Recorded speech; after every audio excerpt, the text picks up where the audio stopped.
إنا عرضنا الأمانة على السماوات والأرض والجبال فأبين أن يحملنها وأشفقن منها وحملها الإنسان إنه كان ظلوما جهولا آمنت بالله صدق الله مولانا العظيم وصدق رسوله النبي الكريم ونحن على ذلك لمن الشاهدين والشاكرين والحمد لله رب العالمين اللهم صل على محمد وعلى آل محمد كما صليت على إبراهيم وعلى آل إبراهيم إنك حميد مجيد اللهم بارك على محمد وعلى آل محمد كما باركت على إبراهيم وعلى آل إبراهيم إنك حميد مجيد اللهم صل على محمد وعلى آل محمد كما صليت على إبراهيم وعلى آل إبراهيم إنك حميد مجيد اللهم بارك على محمد وعلى آل محمد كما باركت على إبراهيم وعلى آل إبراهيم إنك حميد مجيد۔ قابل صد احترام بزرگوں، میرے واجب الاحترام بزرگوں، اللہ پاک کا مجھ پر اور آپ پر بے انتہا کرم و احسان ہے کہ رب ذوالجلال نے مجھے اور آپ کو آج کے اس کے گزرے دور میں بھی اپنے اس عظیم دین کے ساتھ وابستہ رکھا ہے۔ دعا فرمائیں جب تک میں اور آپ اس دنیا میں ہیں اللہ تعالیٰ مجھے اور آپ کو اسی دین پر قائم و دائم رکھے۔ جب میرا اور آپ کا وقت پورا ہو جائے تو اللہ ہم سب کا خاتمہ ایمان پر فرما دے۔ میرے ایمان والے بزرگوں، یہ جو آیت کریمہ میں نے آپ کے سامنے تلاوت کی ہے، اس میں اللہ تبارک و تعالی ارشاد فرما رہے ہیں کہ میں نے ایک بار امانت کے ایک بوجھ سب سے پہلے آسمانوں پر پیش کیا، انہوں نے انکار کر دیا۔ زمین پر پیش کیا، پہاڑوں پر پیش کیا، انہوں نے انکار کیا کہ بار الہی ہم اس بوجھ کے اٹھانے کے متحمل نہیں ہیں، ہم نہیں اٹھا سکتے، ہم سے کوتاہی ہو جائے گی۔ اللہ فرما رہے ہیں پھر میں نے اس بار امانت کو انسانوں پر پیش کیا، انسان نے اس کو اٹھانے کے لیے قبول کر لیا، اور آگے اللہ نے پھر جو ارشاد فرمایا جب اس بار امانت کو انسان نے اٹھا لیا، اللہ فرما رہے ہیں انسان ظالم ہے، جاہل ہے، انہ کان ظلوما جہولا۔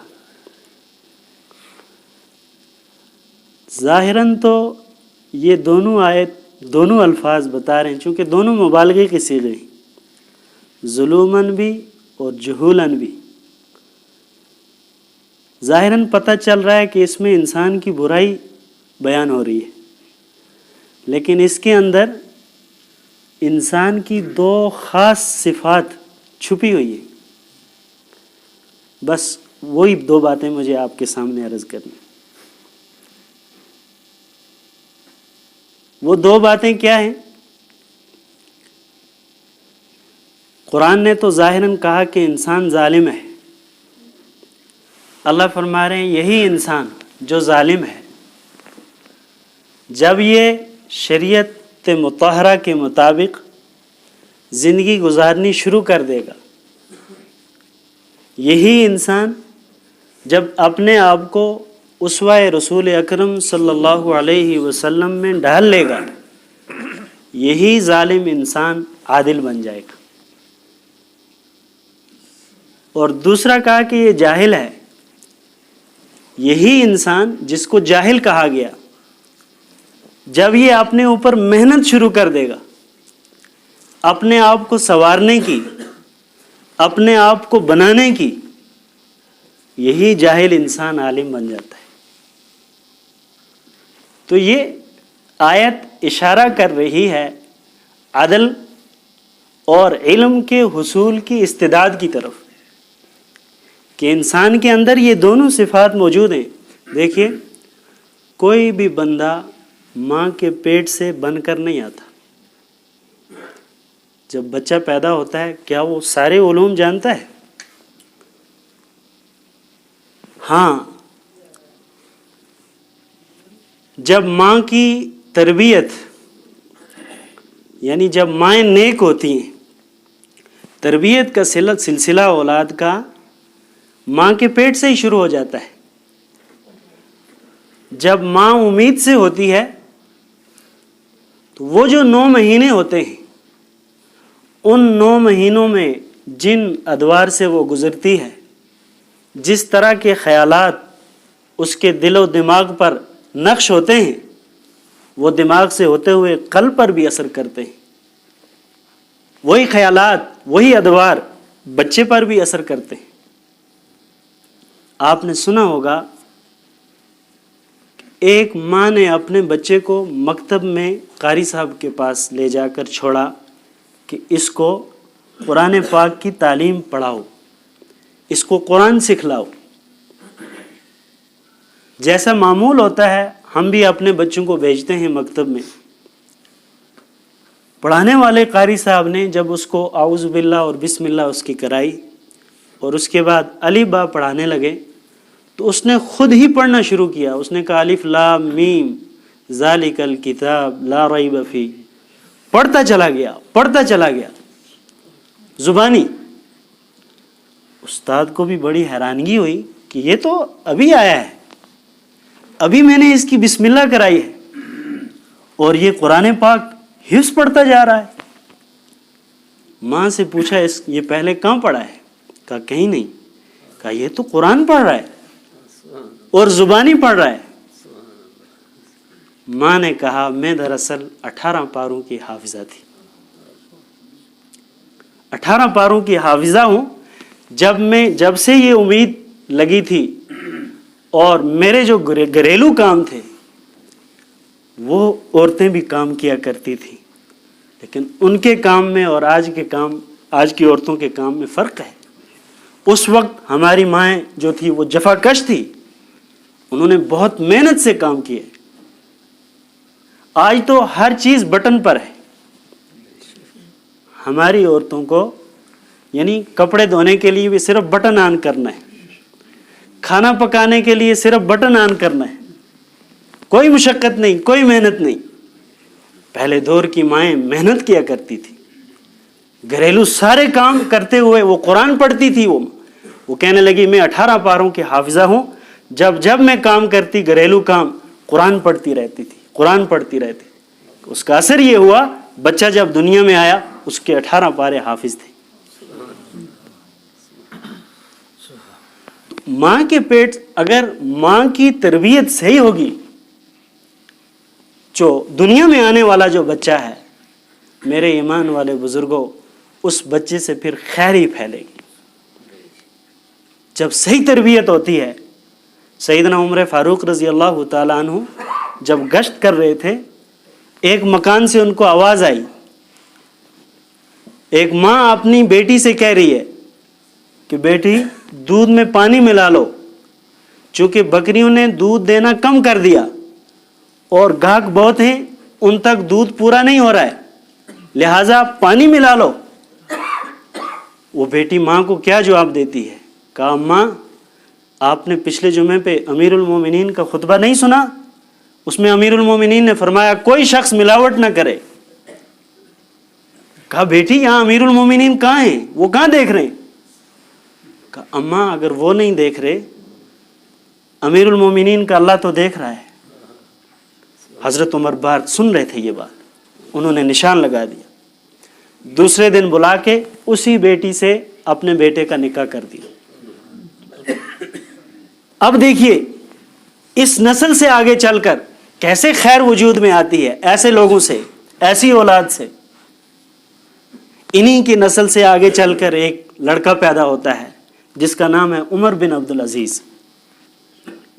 عمر بن عبدالعزیز جب حکومت کرتے ہیں، وہ حکومت قائم کی کہ انسانوں کو کیا، جانوروں کو بھی انصاف دلایا. آپ جانتے ہوں گے ایک چرواہا ہزاروں میل دور اپنی بکریاں چرا رہا ہے، اور عمر بن عبدالعزیز رحمۃ اللہ علیہ کے دور خلافت میں، دور حکومت میں، بھیڑیا اور بکری ایک ہی چشمے سے پانی پیتے تھے. تو چرواہا اپنی بکری، ایمن رائی اس کا نام تھا، بیٹھا ہوا جنگل میں اللہ اللہ کر رہا تھا. اچانک دیکھا ایک بھیڑیے نے بکری پر حملہ کر دیا. جب حملہ کیا تو اس نے ایک چیخ ماری، بے ہوش ہو گیا. ہوش آنے پر دوسرے لوگوں نے پوچھا یہ کیا بات، آپ کو کیا ہوا؟ کہا لگتا ہے عمر بن عبدالعزیز دنیا سے چلے گئے. میرے ایمان والے بزرگوں، آج تو ہمارے پاس فون ہیں، ذرائع ہیں، دور ہر ملک کی خبریں ہمیں معلوم ہوتی ہیں. اس وقت یہ ساری چیزیں نہیں تھیں. کہا تجھے کیسے پتا؟ وہ تو ہزاروں میل دور ہیں. کہا یہ جو بھیڑیے نے حملہ کر دیا بکری پر، اس سے پتہ چلا کہ انصاف دنیا سے اٹھ گیا. تو ایسی خیر وجود میں آئی اس نسل سے. ذریعہ کون بنی؟ وہ عورت، وہ بیٹی. یعنی خوف خدا تھا دل میں. تو میرے عرض کرنے کا جو بات مجھے آپ کو کہنی ہے بہت مختصر سے وقت میں، کوئی بھی بندہ ماں کے پیٹ سے بن کر نہیں آتا. ماں کا پیٹ جو ہے یہ جسم بنانے کے لیے، وہاں جسم کے اعضاء سارے صحیح سالم اللہ بنا کر، یہ اللہ کا نظام ہے، ہمیں پتہ بھی نہیں ہے، دنیا میں آ جاتے ہیں. اگر وہاں سے کوئی نقص پیدا ہوا اور وہ نقص لے کر بچہ دنیا میں آ گیا، یعنی ایک بچہ پیدا ہوا، اللہ نہ کرے اس کی آنکھ نہیں تھی، اب اگر دنیا میں آ کر اس کی آنکھ کوئی لگوانا چاہے، ڈاکٹر کتنا ہی زور لگا دیں، بالآخر وہ کہیں گے کہ یہ پیدائشی نقص ہے، یہ آنکھ نہیں لگ سکتی. اصل جو انسان بنتا ہے وہ دنیا میں آنے کے بعد بنتا ہے. ماں کا پیٹ تو جسم بنانے کا ذریعہ ہے، وہاں انسان کا ڈھانچہ بنتا ہے. دنیا میں آنے کے بعد اس کی روحانیت بنتی ہے. پھر جب یہ اپنے اوپر محنت کرتا ہے، زمین و آسمان کا جو پیٹ ہے، اس پیٹ کے اندر رہ کر جب یہ زندگی گزارتا ہے اور اس جسم پر محنت کرتا ہے، محنت کرنے کے بعد یہی پھر انسان بنتا ہے.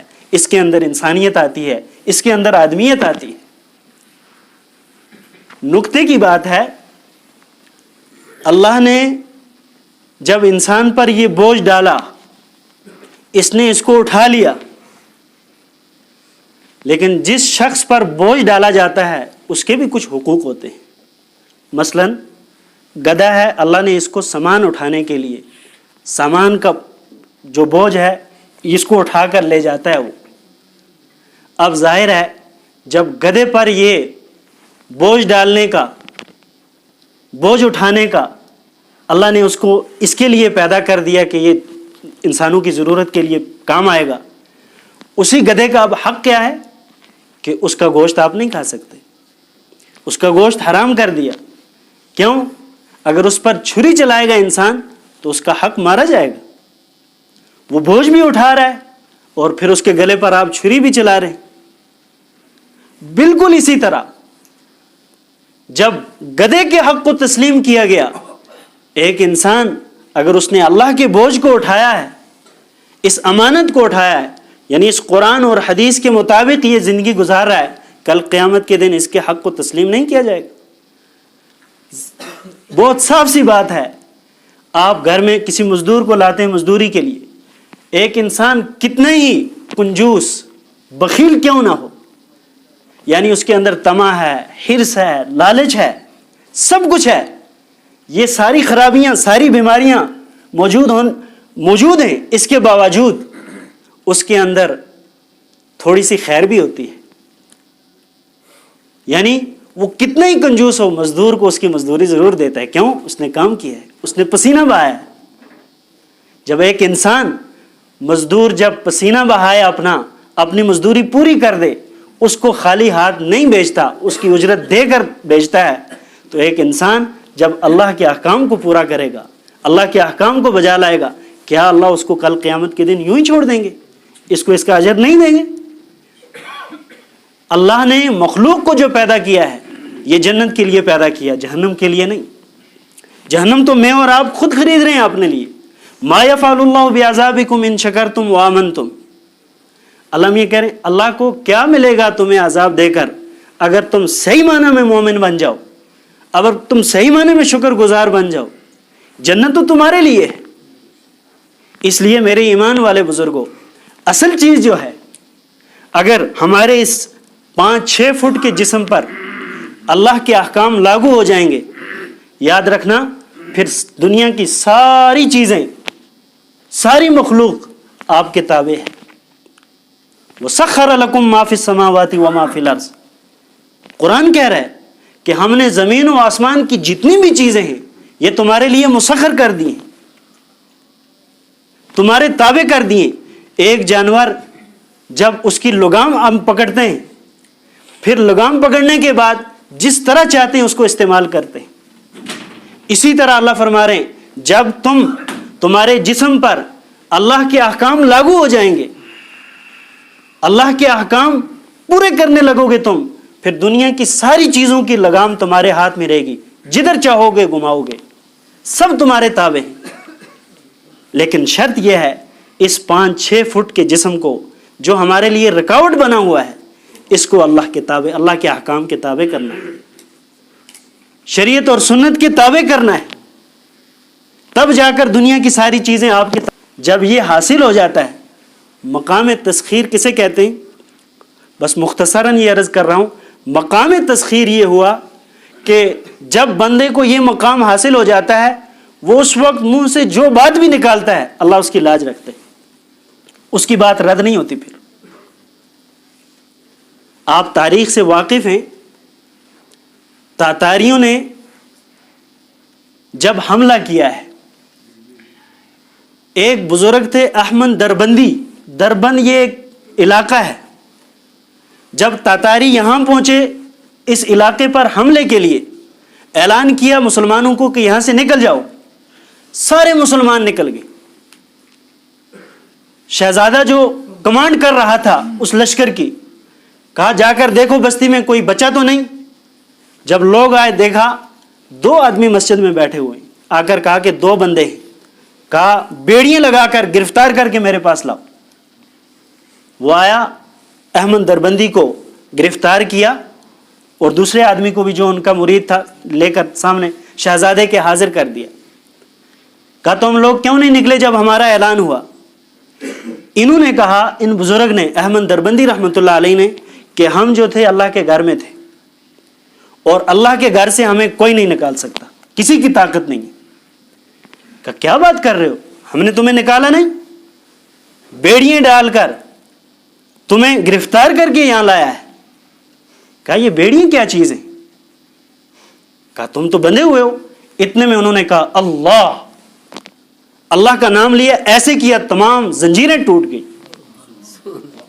اس شہزادے پر ایک ہیبت طاری ہو گئی، ڈر گیا، کہنے لگا میں تمہیں اس شہر کے اندر اجازت دیتا ہوں رہنے کی، تم رہو یہاں. اس پر ایسا خوف طاری ہوا اور ان بزرگ کی ایسی محبت اس کے دل میں گھر کر گئی، چھپ کے آ کر ملتا تھا. اللہ نے القاء کیا احمد دربندی کو کہ اس سے کہو مسلمان ہو جائے، آنے والا وقت جو ہے یہ وقت کا حکمران ہوگا. احمد دربندی نے کہا شہزادے تم مسلمان بن جاؤ. اس نے کہا حضرت اگر میں مسلمان بن گیا تو میرے لیے خیر نہیں ہوگی، کیوں؟ یہ لوگ مجھے قتل کر دیں گے.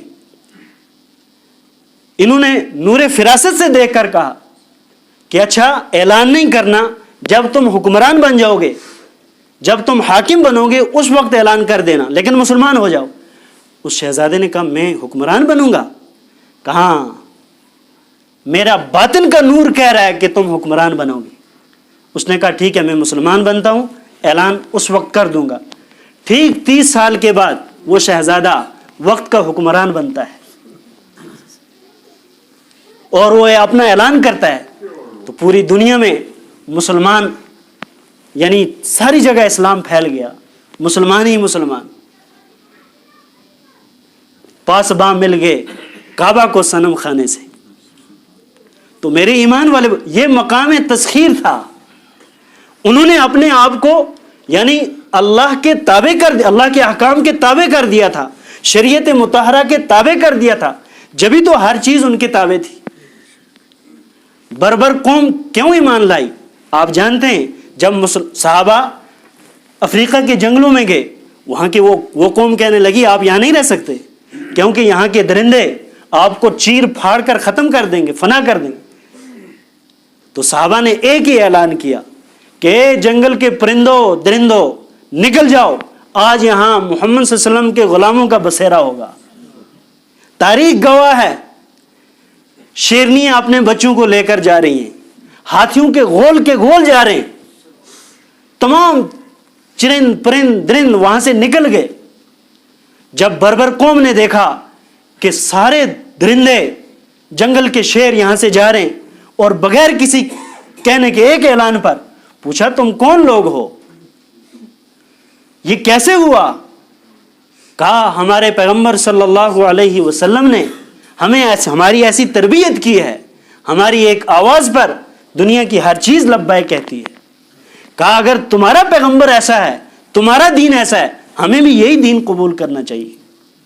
میرے بزرگوں، بر صغیر میں جو اسلام آیا یہ تلوار کے ذریعے نہیں آیا، بندوقوں کے ذریعے نہیں آیا، کوئی محنت نہیں ہوئی۔ ایک علاقہ ہے جب تک یہ تقسیم نہیں ہوئی تھی، ایک علاقہ ہے مالا بار اس کو بولتے ہیں، وہاں تاریخ لکھتی ہے کہ کچھ تابعین آئے تھے، ایک روایت ہے کہ کچھ صحابہ تھے، انہوں نے آ کر صرف وہاں تجارت شروع کی، کچھ نہیں کیا، کوئی دعوت نہیں دی، کچھ نہیں، کسی کو کچھ نہیں کہا، اتنی امانت داری کے ساتھ دیانتداری کے ساتھ تجارت شروع کی۔ لوگوں نے جب دیکھا کہ یہ کون لوگ ہیں، ان کو دیکھ کے پوچھا آپ ایسا کام کیوں کر رہے ہو، اتنی امانت داری کے ساتھ کام کر رہے ہیں، کس وجہ سے؟ کہا یہ ہمارا دین ہمیں بتا۔ نبی علیہ الصلوۃ والسلام نے فرمایا اگر تم پڑوسی کے ساتھ اچھا سلوک کرو گے تو تم مومن ہو، یہ تو ہمارے پیغمبر کی تعلیم ہے۔